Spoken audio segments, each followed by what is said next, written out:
Forest right act ಇದು start ಆಗಿದ್ದು 2006ರಲ್ಲಿ.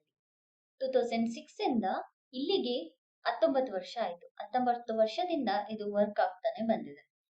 ಆದ್ರೆ ಕರೆಕ್ಟ್ ಆಗಿ ವರ್ಕ್ ಆಗ್ತಾ ಇದೆಯಾ? ಪ್ರಾಪರ್ ಸ್ಟ್ರಕ್ಚರಲ್ ಸಪೋರ್ಟ್ ಇದೆಯಾ ಈ ಒಂದು ಫಾರೆಸ್ಟ್ ರೈಟ್ಸ್ ಆಕ್ಟ್ಗೆ? ಇರ್ಲಿಲ್ಲ. ಅದಕ್ಕೋಸ್ಕರ ಈಗ ಗವರ್ಮೆಂಟ್ ಒಂದು ಮೇಜರ್ ಸ್ಟೆಪ್ ಅನ್ನ ತಗೊಂಡ್ಬಂದಿದೆ. ಸೊ ಇದರ ಇಂಪ್ಲಿಮೆಂಟೇಷನ್ಗೋಸ್ಕರ ಅಂದ್ರೆ ಫಾರೆಸ್ಟ್ ರೈಟ್ಸ್ ಆಕ್ಟ್ ನ ಇಂಪ್ಲಿಮೆಂಟೇಷನ್ಗೋಸ್ಕರ ಸೆಂಟ್ರಲ್ ಗವರ್ಮೆಂಟ್ ತುಂಬಾನೇ ಫಂಡಿಂಗ್ ಅನ್ನ ಮಾಡ್ತಾ ಬಂದಿದೆ ಮುಂಚೆ. ಯಾವಾಗ 2006ರಿಂದ ಕೂಡ ಫಂಡಿಂಗ್ ಅನ್ನ ಮಾಡ್ತಾ ಬಂದಿದೆ.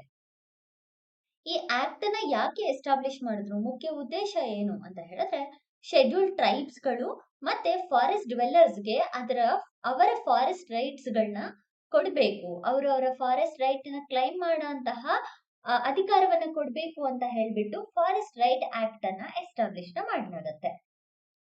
ಸೊ ಈಗ ಈ ಒಂದು ಫಾರೆಸ್ಟ್ ರೈಟ್ಸ್ ಆಕ್ಟ್ ನ್ಯೂಸ್ ಇಲ್ಲಿದೆ ಬಿಕಾಸ್ ಸ್ಟ್ರಕ್ಚರಲ್ ಸಪೋರ್ಟ್ ಬಂದಿದೆ. So let see why it is in news and complete detail ಆಗಿ ಯಾವ ಸ್ಕೀಮ್ ಅಂಡರ್ ಅಲ್ಲಿ ತಗೊಂಡ್ಬಂದಿದ್ದಾರೆ ಆ ಸ್ಕೀಮ್ ಡೀಟೈಲ್ ಕೂಡ ನೋಡ್ಕೊಳ್ತಾ ಬರೋಣ.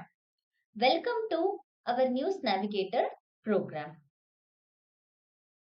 So now for the first time ಈ ಒಂದು ಫಾರೆಸ್ಟ್ ರೈಟ್ ಆಕ್ಟ್ ಗೆ ಸೆಂಟ್ರಲ್ ಗವರ್ಮೆಂಟ್ ಒಂದು ಸ್ಟ್ರಕ್ಚರಲ್ ಸಪೋರ್ಟ್ ಅನ್ನ ಕೊಟ್ಟು ತಗೊಂಡ್ಬಂದಿದೆ. ಅಂದ್ರೆ ಫಾರೆಸ್ಟ್ ರೈಟ್ಸ್ ಆಕ್ಟ್ ಅಲ್ಲಿ ಶೆಡ್ಯೂಲ್ಡ್ ಟ್ರೈಬ್ಸ್ ಗಳಿಗೆ ಅವರ ರೈಟ್ಸ್ ಗಳನ್ನ ರಿಸ್ಟೋರ್ ಮಾಡೋದಕ್ಕೋಸ್ಕರ ಕೆಲವೊಂದು ಸೆಲ್ಸ್ ಗಳನ್ನ ಎಸ್ಟಾಬ್ಲಿಷ್ ಮಾಡ್ತಿದೆ.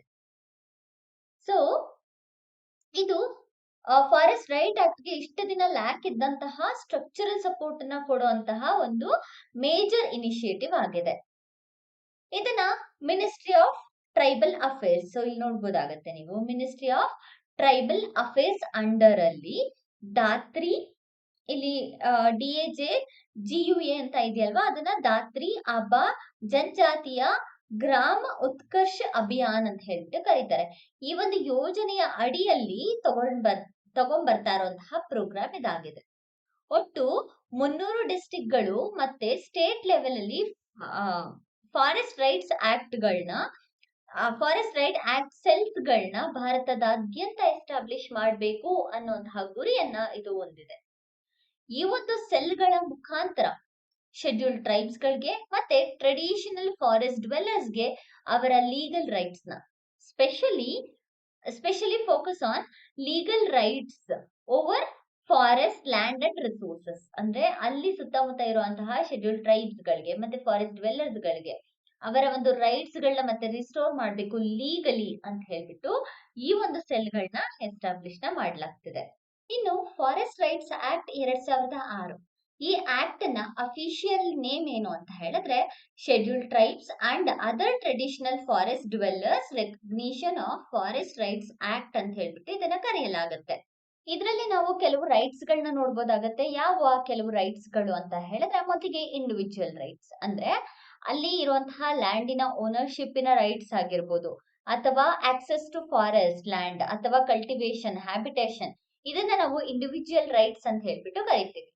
ಎರಡನೇದಾಗಿ ಕಮ್ಯುನಿಟಿ ರೈಟ್ಸ್ ಅಂತ ಕೂಡ ಇದೆ. ಇದರಲ್ಲಿ ಕಮ್ಯುನಿಟಿ ರೈಟ್ಸ್ ಏನೇನು, ಒಂದು ಎಂಟೈರ್ ಕಮ್ಯುನಿಟಿಗೆ ಏನೇನ್ ರೈಟ್ಸ್ ಇರುತ್ತೆ ಅದನ್ನ ನಾವು ಕಮ್ಯುನಿಟಿ ರೈಟ್ಸ್ ಅಂತ ಹೇಳ್ಬಿಟ್ಟು ಕರಿತೀವಿ. ಹಸುಗಳನ್ನ ಮೇಯಿಸೋದಾಗಿರ್ಬೋದು, ಗ್ರೇಸಿಂಗ್ ಆಕ್ಟಿವಿಟೀಸ್ ಗಳು, ಅಥವಾ ಒಂದು ವಾಟರ್ ಬಾಡಿಯನ್ನ ಅವರು ಯೂಸೇಜ್ ಮಾಡುವಂತಹ ಆಕ್ಟಿವಿಟೀಸ್ ಆಗಿರ್ಬೋದು, ಇದನ್ನೆಲ್ಲದನ್ನು ನಾವು ಕಮ್ಯುನಿಟಿ ರೈಟ್ಸ್ ಅಂತ ಹೇಳ್ಬಿಟ್ಟು ಕರೆಯಲಾಗುತ್ತೆ.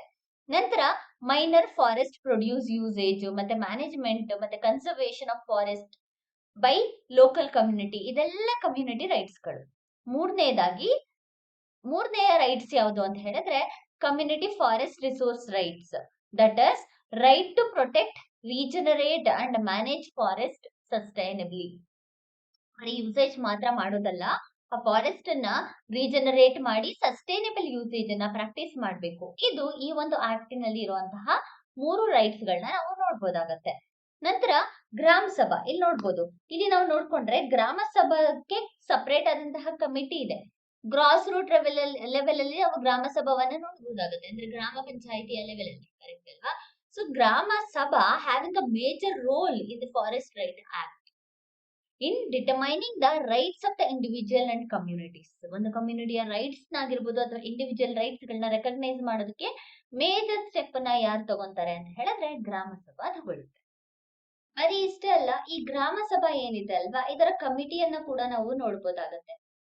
ಈ ಕಮಿಟಿಯಲ್ಲಿ ಯಾವ್ದೆಲ್ಲ ಇರುತ್ತೆ ಅಂತ ಹೇಳಿದ್ರೆ, ಸಬ್ ಡಿವಿಷನಲ್ ಲೆವೆಲ್ ಕಮಿಟಿ ಮತ್ತೆ ಡಿಸ್ಟ್ರಿಕ್ಟ್ ಲೆವೆಲ್ ಕಮಿಟಿ ಅಂತ 2 ಲೆವೆಲ್ ಅಲ್ಲಿ ಕಮಿಟಿ ಇರುತ್ತೆ.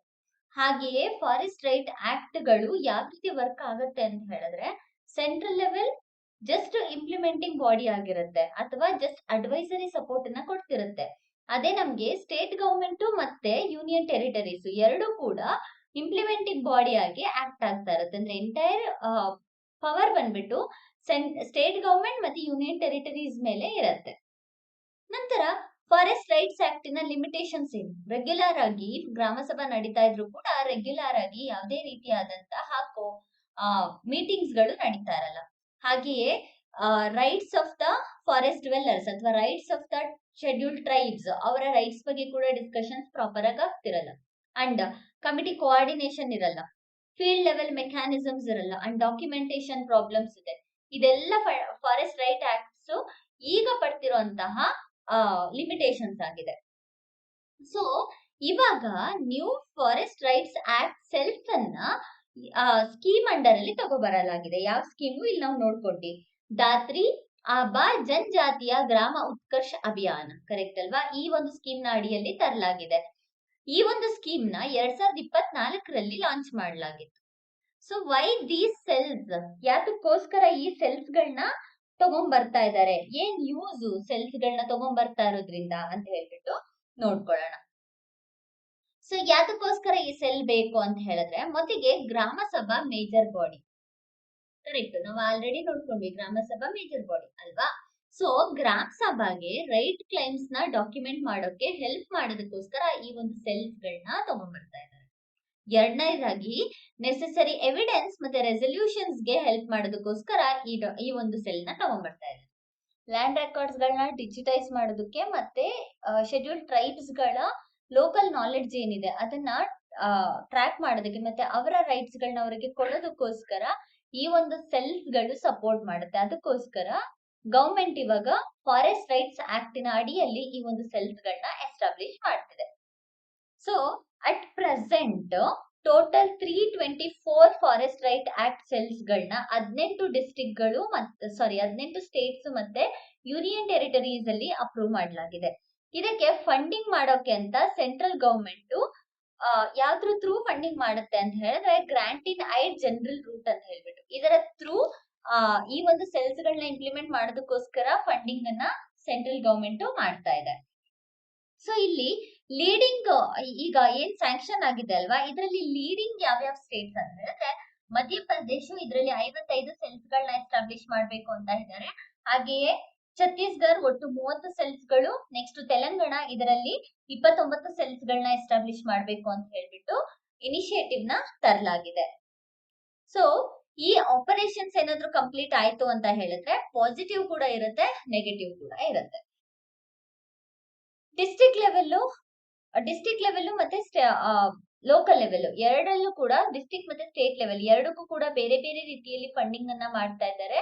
ಅದರಲ್ಲಿ ಡಿಸ್ಟ್ರಿಕ್ಟ್ ಲೆವೆಲ್ಗೆ 8.67 ಲ್ಯಾಕ್ ಫಂಡಿಂಗ್ ನ ಮಾಡಿದ್ರೆ, ಸ್ಟೇಟ್ ಲೆವೆಲ್ ಅಲ್ಲಿ 25.85 ಲ್ಯಾಕ್ ಅನ್ನ ಫಂಡಿಂಗ್ ಮಾಡ್ತಾ ಇದ್ದಾರೆ. ಸೊ ಈ ಇಷ್ಟೊಂದೆಲ್ಲ ಇನಿಷಿಯೇಟಿವ್ ನ ತಗೊಂಡ್ರು ಕೂಡ ಕೆಲವೊಂದು ನೇಚರ್ ಮತ್ತೆ ಫಾರೆಸ್ಟ್ ರೈಟ್ ಆಕ್ಟಿವಿಸ್ಟ್ ಗಳು ಏನ್ ಮಾಡ್ತಾ ಇದ್ದಾರೆ, ಇದಕ್ಕೆ ಅಪೋಸ್ ಮಾಡಿ ತಮ್ಮ ಕನ್ಸನ್ನ ರೈಸ್ ಮಾಡಿದ್ದಾರೆ. ಸೊ ಯಾಕೆ ಅಪೋಸ್ ಮಾಡಿದ್ದಾರೆ ಅಂತ ಹೇಳಿದ್ರೆ, ಮೊದಲಿಗೆ ಪ್ಯಾರಲಲ್ ಮೆಕ್ಯಾನಿಸಮ್ ನಮ್ಮ ಹತ್ರ ಆಲ್ರೆಡಿ ಗ್ರಾಮ ಸಭಾ ವರ್ಕ್ ಮಾಡ್ತಿದೆ ಇದೇ ರೀತಿಯಲ್ಲಿ, ಮತ್ತೆ ಇನ್ನೊಂದು ಸೆಲ್ ಬಾಡಿ ಅಂತ ಹೇಳ್ಬಿಟ್ಟು ಯಾಕೆ ಸ್ಟ್ರಕ್ಚರಲ್ ಮೆಕ್ಯಾನಿಸಮ್ ನ ತಗೊಂಡ್ಬರ್ತಾ ಇದ್ದೀರಾ ಅಂತ. ನೆಕ್ಸ್ಟ್ ರೋಲ್ ಕನ್ಫ್ಯೂಷನ್, ಆಲ್ರೆಡಿ ಕೆಲವೊಂದು ಬಾಡಿಗಳು ಸ್ಟ್ಯಾಚ್ಯುಟರಿ ಲಿಮಿಟ್ ಅಲ್ಲಿ forest right acts, so statutory body, correct ಅಲ್ವಾ? ಸೊ ಆ ಒಂದು ಸ್ಟ್ಯಾಚ್ಯುಟರಿ ಬಾಡಿಯಲ್ಲಿ ವರ್ಕ್ ಆಗ್ತಿದೆ, ನಾನ್ ಸ್ಟ್ಯಾಚ್ಯುಟರಿಯಲ್ಲಿ ಹೊರಗಡೆಯಲ್ಲಿ ಸ್ಟ್ಯಾಚ್ಯುಟರಿ ಲಿಮಿಟ್ ಇಂದ ಹೊರಗಡೆ ಯಾಕೆ ವರ್ಕ್ ಮಾಡ್ತಾ ಇದ್ದೀರಾ? Second one. Third one, bypassing the loss.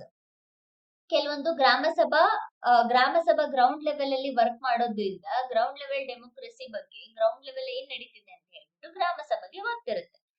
But ಇಲ್ಲಿ ಗ್ರಾಮ ಸಭಾ ಹೊರಗಡೆ ಹೋಗೋದ್ರಿಂದ ಏನಾಗ್ತದೆ, ಮತ್ತೆ ಪ್ರಾಬ್ಲಮ್ ಕ್ರಿಯೇಟ್ ಆಗುತ್ತೆ ಅಂತ ಹೇಳ್ಬಿಟ್ಟು ನೇಚರ್ ಮತ್ತೆ ಕೆಲವೊಂದು ಆಕ್ಟಿವಿಸ್ಟ್ ಗಳ ಕನ್ಸರ್ನ್ ಆಗಿದೆ. Next ignoring root causes.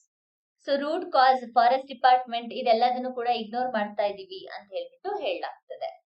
So ಇನ್ನು ಆ ಈಗ ಸ್ಕೀಮ್ ನೋಡಿದ್ವಿ ಅಲ್ವಾ, ಆ ಸ್ಕೀಮ್ ಬಗ್ಗೆ ನಾವು ನೋಡ್ಕೊಂಡ್ರೆ 2024ರಲ್ಲಿ ಇದನ್ನ ಎಸ್ಟಾಬ್ಲಿಷ್ ಮಾಡಲಾಗಿದೆ.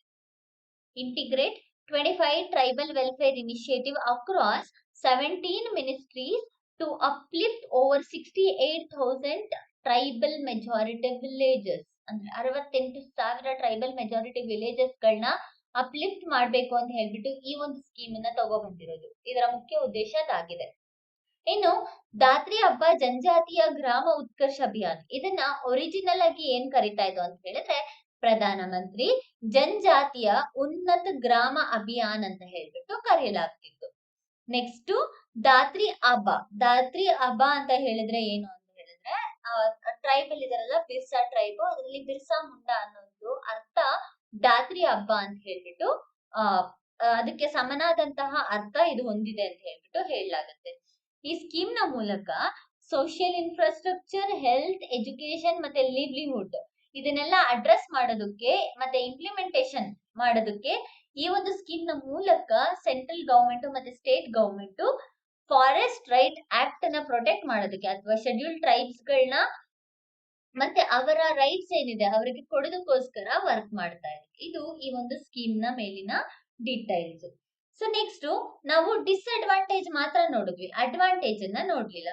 ಸೊ ಈಗ ನಾವೇನಾದ್ರೂ ಈ ಒಂದು ಸ್ಕೀಮ್ ನ ಇಂಪ್ಲಿಮೆಂಟ್ ಮಾಡಿದ್ರೆ ಸೆಂಟರ್ ಡೈರೆಕ್ಟ್ ಆಗಿ ಇನ್ವಾಲ್ವ್ ಆಗುತ್ತೆ ಈ ಸ್ಕೀಮ್ ಅಲ್ಲಿ ಫಂಡ್ ಅನ್ನ ಪ್ರೊವೈಡ್ ಮಾಡೋದ್ರ ಮೂಲಕ. ಅಂಡ್ ಸಸ್ಟೈನಬಲ್ ಡೆವಲಪ್ಮೆಂಟ್ ಆಕ್ಟಿವಿಟೀಸ್ ಜಾಸ್ತಿ ಆಗುತ್ತೆ. ರೆಕಾರ್ಡ್ ಗಳನ್ನೆಲ್ಲ ನಾವು ಟ್ರ್ಯಾಕ್ ಮಾಡೋದ್ರಿಂದ, ಡಿಜಿಟೈಸ್ ಮಾಡೋದ್ರಿಂದ ಇನ್ ಫ್ಯೂಚರ್ ಅಲ್ಲಿ ಕೂಡ ನಮ್ಗೆ ಟ್ರೆಡಿಷನಲ್ ನಾಲೆಡ್ಜ್ ಬಗ್ಗೆ ಅರ್ಥ, ಇನ್ನು ಕೂಡ ಟ್ರೆಡಿಷನಲ್ ನಾಲೆಡ್ಜ್ ನ ನಾವು ಪ್ರೊಟೆಕ್ಟ್ ಮಾಡ್ತಾ ಹೋಗ್ತೀವಿ. ಅಂಡ್ ಕೆಪಾಸಿಟಿ ಗ್ಯಾಪ್ ಆಗಿರ್ಬೋದು ಅಥವಾ ಡಿಪೆಂಡೆನ್ಸಿ ಅಥವಾ ಕ್ಲೈಮ್ಸ್ ಗಳನ್ನ ಪೆಂಡಿಂಗ್ ಮಾಡೋದು, ಈಗ ತುಂಬಾನೇ ಕ್ಲೈಮ್ಸ್ ಗಳು ಪೆಂಡಿಂಗ್ ಇದೆ, ಅದೆಲ್ಲದನ್ನು ಸ್ಟಾಪ್ ಮಾಡ್ಬೇಕು ಅಂದ್ರೆ ಇದೊಂದು ಇಂಪಾರ್ಟೆಂಟ್ ಗೋಲ್ ಆಗಿದೆ, ಸೆಲ್ ಗಳನ್ನ ಎಸ್ಟಾಬ್ಲಿಷ್ ಮಾಡೋದು. ನೆಕ್ಸ್ಟ್ ಇದನ್ನ ಚಾಲೆಂಜಸ್ ಏನು ಸೆಲ್ ನ ಎಸ್ಟಾಬ್ಲಿಷ್ ಮಾಡುವಾಗ ಅಂದ್ರೆ ಒಂದು ಲೀಗಲ್ ಸ್ಯಾಂಕ್ಟಿಟಿಯನ್ನ ಕೊಡ್ಬೇಕಲ್ವಾ, ಲೀಗಲಿ ಅಂತ ಹೇಳ್ತೇವೆ. ಸೊ ಲೀಗಲ್ ಸ್ಯಾಂಕ್ಟಿಟಿಯನ್ನ ಕೊಡೋದು ಮೇಜರ್ ಚಾಲೆಂಜ್ ಆಗಿದೆ. ಸೊ ರೋಲ್ಸ್ ಬಗ್ಗೆ ಕ್ಲಾರಿಟಿ ಇರಬೇಕು, ಹಾಗೆ ಕೋಆಪರೇಷನ್, ಟ್ರಾನ್ಸ್ಪರೆನ್ಸಿ ಈ ಮೂರು ಕೂಡ ಇದ್ರೆ, ಟ್ರಾನ್ಸ್ಪರೆನ್ಸಿ ಯಾರ ನಡುವೆ, ಗ್ರಾಮ ಸಭಾ ಮತ್ತೆ ಟ್ರೈಬಲ್ಸ್ ಗಳು ಮತ್ತೆ ಸ್ಟೇಟ್ ಮತ್ತೆ union territory high level bodies ಮಧ್ಯ ಟ್ರಾನ್ಸ್ಪರೆನ್ಸಿ ಇರಬೇಕು. ಹಾಗೆಯೇ ಕೋಆರ್ಡಿನೇಷನ್, ಪ್ರತಿಯೊಂದು ಲೆವೆಲ್ ಆಫ್ ಆರ್ಗನೈಸೇಷನ್ ಮಧ್ಯೆ ಕೋಆರ್ಡಿನೇಷನ್ ಇದ್ದು ಫಾರೆಸ್ಟ್ ರೈಟ್ಸ್ ಆಕ್ಟ್ ಗೆ ಸಪೋರ್ಟ್ ಮಾಡೋ ತರ ಇದ್ರೆ ಈ ಒಂದು ಸೆಲ್ಫ್ ಗಳ ಎಸ್ಟಾಬ್ಲಿಷ್ಮೆಂಟ್ ನ ಮಾಡೋದ್ರ ಮೂಲಕ ನಮ್ಗೆ ಎಲ್ಲಾ ರೀತಿಯಾದಂತಹ ಫಾರೆಸ್ಟ್ ಶೆಡ್ಯೂಲ್ ಟ್ರೈಬ್ಸ್ ಗಳು ಮತ್ತೆ ಫಾರೆಸ್ಟ್ ಡ್ವೆಲ್ಲರ್ಸ್ ಗಳು ಏನಿದ್ದಾರೆ ಅವರ ರೈಟ್ಸ್ ಗಳನ್ನ ರಿಸ್ಟೋರ್ ಮಾಡಿ ಅವರ ರೈಟ್ಸ್ ಗಳನ್ನ ಕ್ಲೈಮ್ಸ್ ಮಾಡೋದಕ್ಕೆ ಈ ಒಂದು ಸೆಲ್ಸ್ ಗಳು ಹೆಲ್ಪ್ ಆಗುತ್ತೆ ಅಂತ ಹೇಳ್ಬಿಟ್ಟು ಈ ಆರ್ಟಿಕಲ್ ನ ಮೂಲಕ ನಾವು ತಿಳ್ಕೊಬಹುದಾಗುತ್ತೆ. ಇದನ್ನ ನಾವು ಜನರಲ್ ಸ್ಟಡೀಸ್ GS3 ಅಂಡರ್ ಅಲ್ಲಿ ಎನ್ವಿರಾನ್ಮೆಂಟ್ ಕಾನ್ಸೆಪ್ಟ್ ಅಂಡರ್ ಅಲ್ಲಿ ನೋಡ್ಕೊಬಹುದು. ಈಗ ಸಪರೇಟ್ ಆಗಿ ಆಕ್ಟ್ಸ್ ನ ಕೂಡ ಡೈರೆಕ್ಟ್ ಆಗಿ ಕೇಳ್ಬೋದು, ಬಿಕಾಸ್ ಫಾರೆಸ್ಟ್ ರೈಟ್ಸ್ ಆಕ್ಟ್ ನಮ್ಗೆ ತುಂಬಾ ದಿನದಿಂದ ನ್ಯೂಸ್ ಅಲ್ಲಿ ಇರೋದ್ರಿಂದ. Thank you for watching. Please share and subscribe.